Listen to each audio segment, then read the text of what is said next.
William Zimwebe tumusanze mu kazigo ke ng'okutuuke kwa kitundu oluvannyuma lwa mukyala we okukulumako.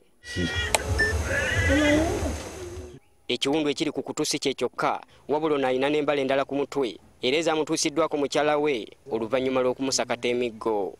Nanyongera omuggo ogw'awa kugira n'akuba ogwamu ne gunkutula okugulu.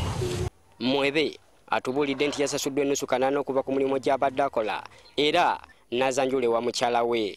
Ono naye tiyabadde mubi n'amutuma ku dduuka okuleeta ebyawaka omwabadde sukaali n'ebirala. Kigambibwa nti ono yaluddeyo era yagenze okudda yasanze mukyala we ng'alinze n'akoowa nga n'okwebaka yeebase.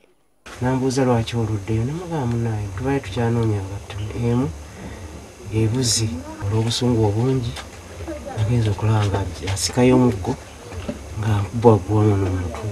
Poliisi yamwesambye yatutteko omu ayazizza omusango omulwadde n'okutuusa kati talina buyambi.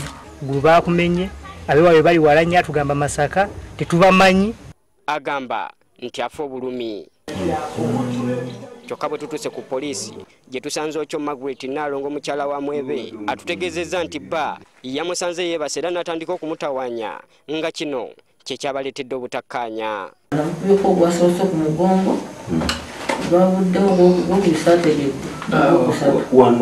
saakutegedde kale nti mutukubye wano bankubye ku mugongo saategedde. Ye ssentebe w'ekyalo Naluwundwa Bulawuni Ssebayiga agamba nti obwavu obususse obwegiriisiza ku kyalo kye bwe buviiriddeko obutabanguko mu maka ensangi zino.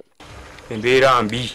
We shall arrange the file, then we forward it to the district.